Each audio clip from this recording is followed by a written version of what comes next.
Okay, the Waikato Plan Joint Committee, then, sorry, Council Body.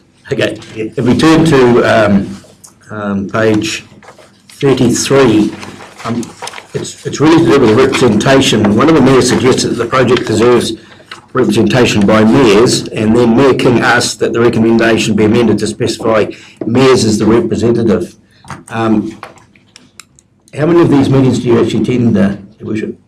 I think it's documented, but I went to the one before this one, and went to the one this one, and I think there's one more coming up. There's been quite several meetings.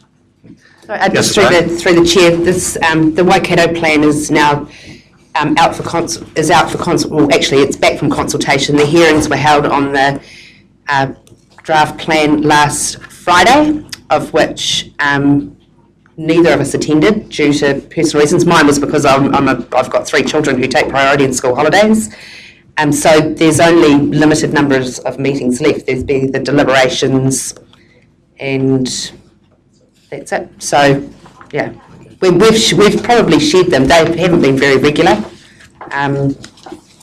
but yeah, Friday the 21st of April was probably one where neither of us attended due to personal reasons. Could perhaps Councillor Parker comment on page 30 in regards of Taupo District Council requests an amendment to Great Lake Taupo on the plan summary document map? Certainly, it had Taupo lakes on the plan as the wording around our lakes, and I asked that it be changed to Great Lake Taupo to be consistent with our marketing brand. Could just make a comment on page 33. It considers that the mayoral forum was astute. Some people interpret astute as being cunning and devious, so maybe it's a word we shouldn't use much.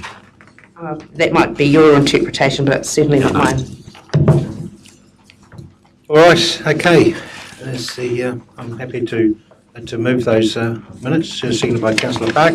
Any other points of clarification on those minutes at all? All those in favour, please say aye. Aye. Against? Carried.